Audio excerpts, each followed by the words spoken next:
What's up, all of you beautiful subscribers? Welcome back to the Chapple Show. So today we are talking about a fundamental principle of money, business, and investing. It goes by, it's called the 80-20 rule, but it goes by another name, which I'll get to in a second here. But first of all, I want to talk about some random numbers. These are just going to be some random statements about the 80-20 rule, okay?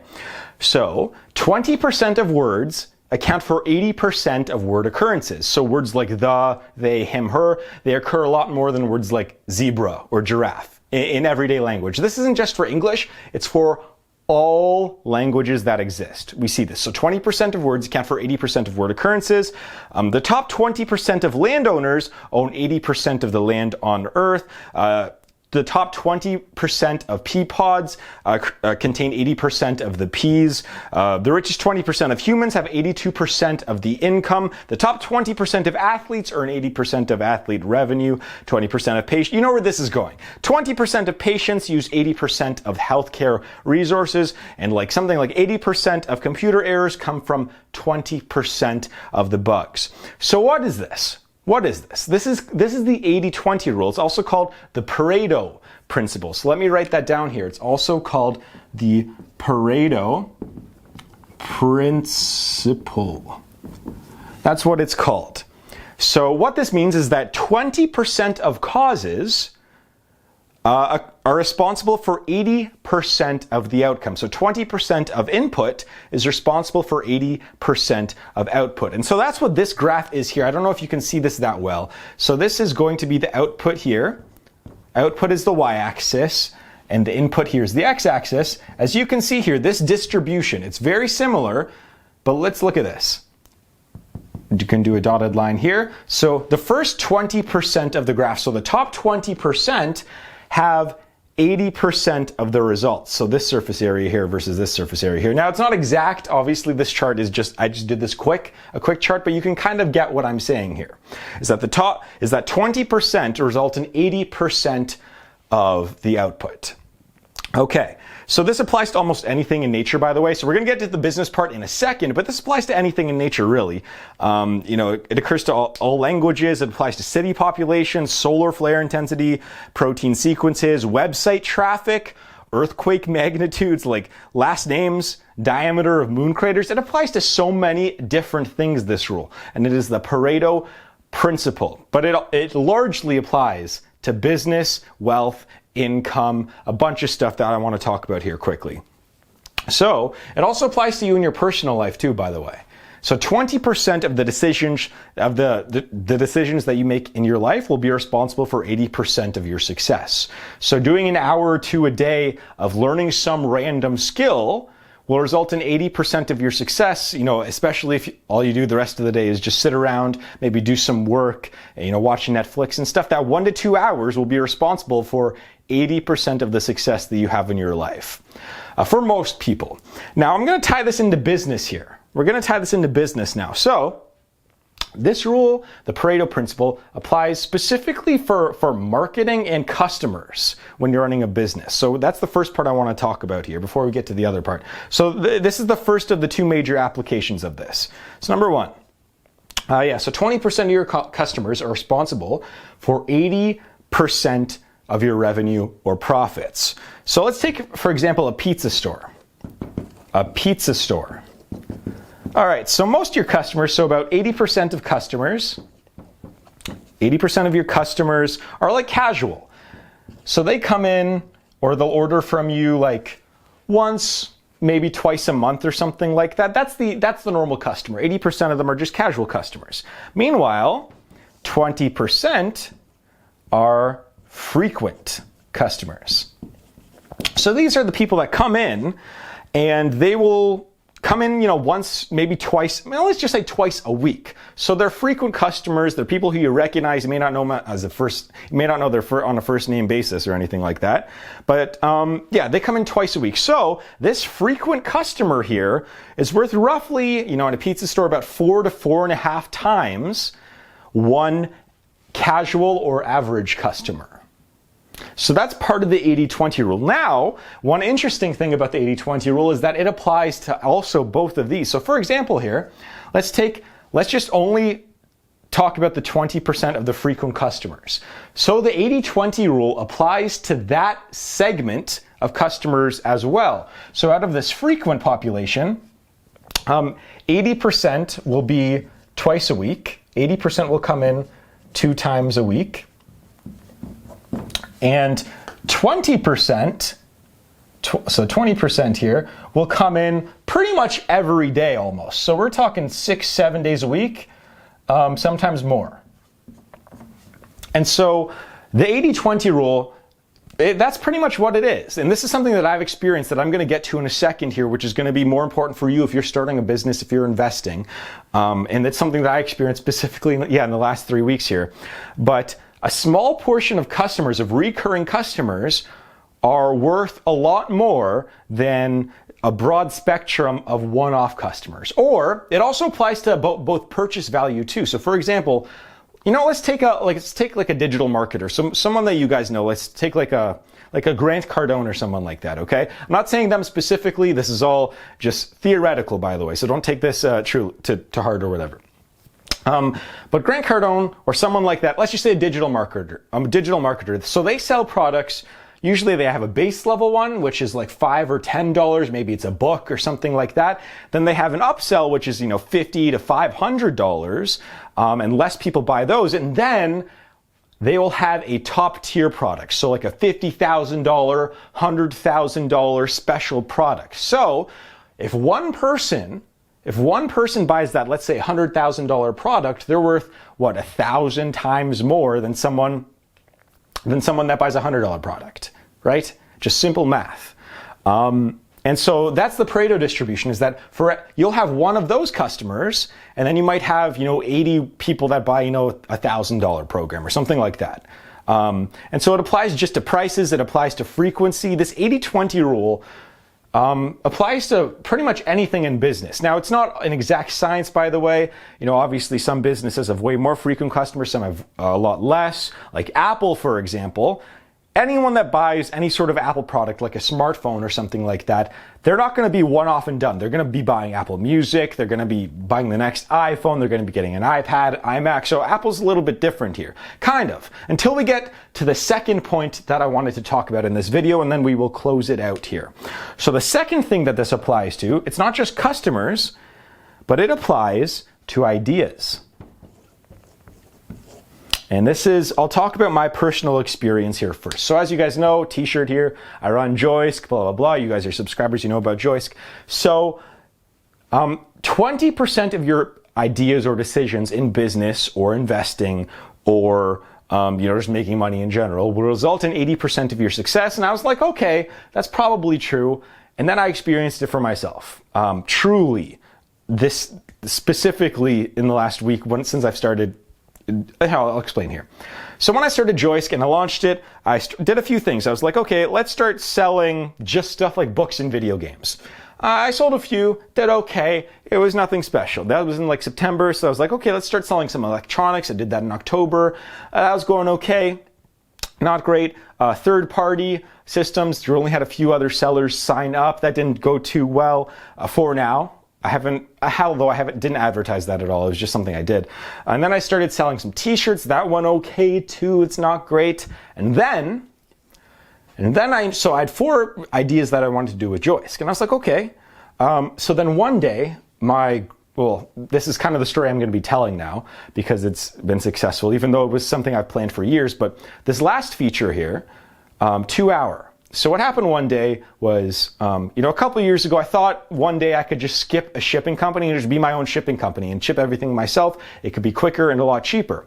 And then my girlfriend got sick in like October of last year, and then she had a cold. She was really hungry, but she didn't want to go out and didn't have any groceries or anything like that, and she didn't want to pay $18 for delivery. And so she was like, you know what?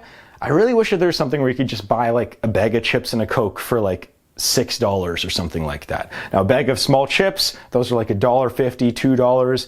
A can of Coke or something like that is about $1, $2 as well. So she's willing to pay pretty much double, $6, $7, $8 for a can of Coke and a bag of chips. instead of paying $18 for delivery.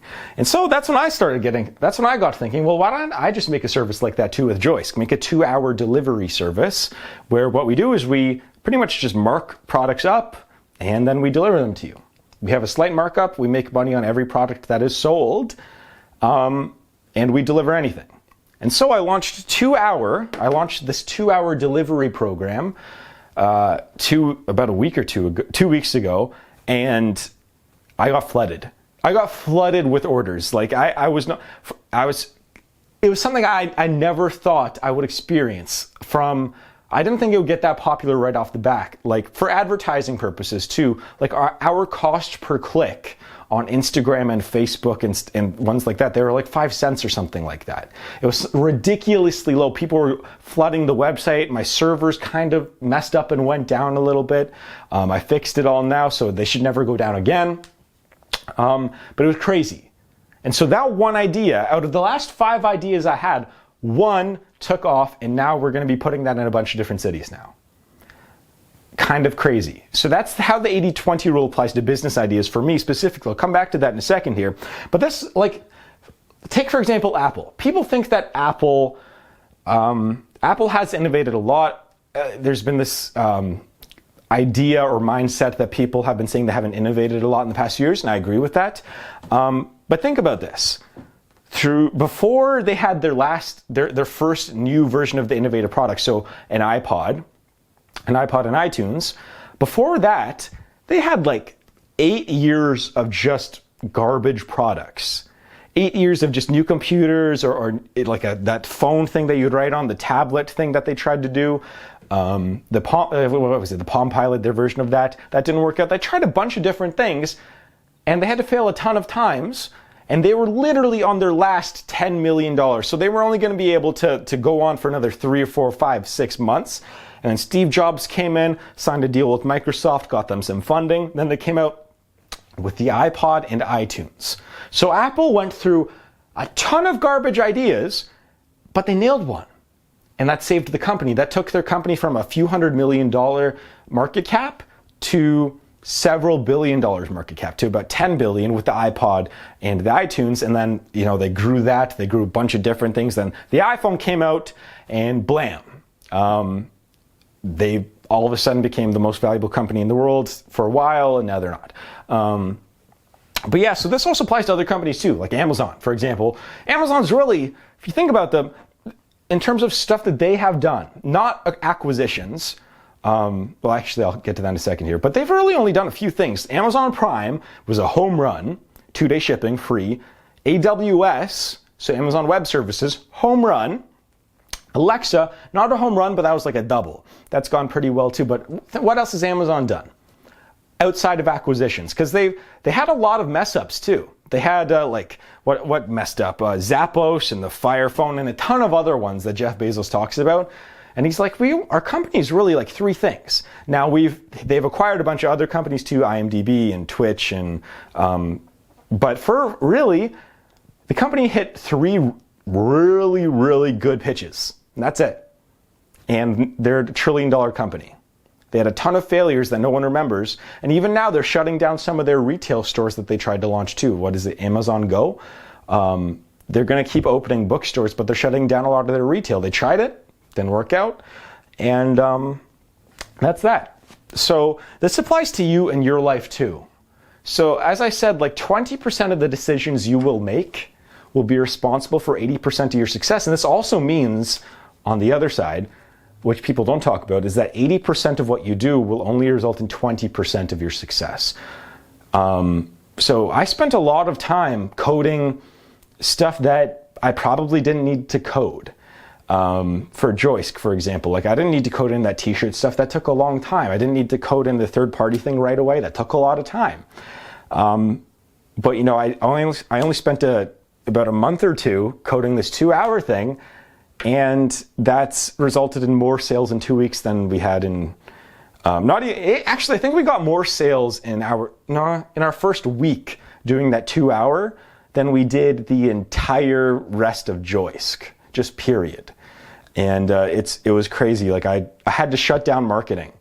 I had to shut down all of the marketing because that one idea got so popular, I did not have time, and I'm looking to hire someone right now to handle all of the deliveries and shipping and stuff. So kind of crazy how that works out. So this applies for you too, that 1 or 2 decisions that even you make on a daily basis.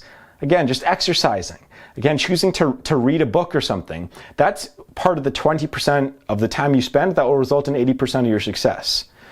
Netflix, watching Netflix and I don't know, yeah, just watching Netflix or playing video games, or, I mean, if it's educational or something like that, it might have some benefit, but for the most part, that's not going to be contributing to your success in the future. So those little things like exercising, eating right, reading a book, listening to a podcast, learning a new skill, learning how to program, things like that. That's going to be the reason why you're successful in the future. It's that 20% of things you do. And here's the thing, is that once you figure out what that 20% is, focus on that.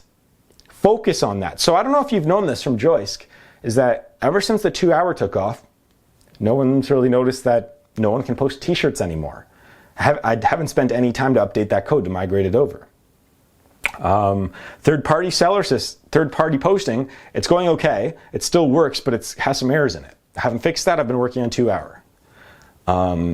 And that's what I think you guys need to do. So whatever that is for you, if it's like even for investing, for example, 20% of your investments will probably make up 80% of your profits. Now, it might be a little bit more, so it might be 30% make up 80. For some of you, it might be 50% make up 80% of your profits from investing. But again, like even for investing, I hit some home runs. I hit 2 really big home runs. I had a few big home runs, and then everything else was just good. Everything that I've invested in, I've only really lost money on one investment ever. Then I hit a few home runs that made me thousands and thousands of dollars, and the rest of them were just kind of okay, make me some money, but not great. And I think that that's how you should invest. It's just, it's what I said in my How to Invest in the Stock Market for Beginners, is that for the most part, be safe, static, slow growth, but stable growth companies. And then once in a while, try to swing for the fences. I swung for the fences when Apple pretty much released their 2nd or 3rd iPhone or something like that. And I was like, let's just put this all in here. And then what do you know, they doubled in like 2 months. Yeah, so that was cool. But anyways, I think that's going to wrap this video up here. So how does this apply to your life? Leave a comment down below. What are the 20% of decisions that you make in your business, or that you have made in your business or your investing career, that have resulted in a disproportionate amount of success compared to what else you do? So for me, investing in Apple, 2-hour delivery, those are things that have resulted in a disproportionate amount of success in my life. What is it for you guys? Let me know in the description down below. As always, check out joisk.com. Actually, or not, I'm really trying to, I really need to fill out the website more. We have 1,300 products right now. I'm going to start marketing that again as soon as I hire someone, and when we get about 200 more products in there. So my goal was to hit 2,000 products by the end of this year. We're at like 1,300 right now, so we're going to hit that for sure.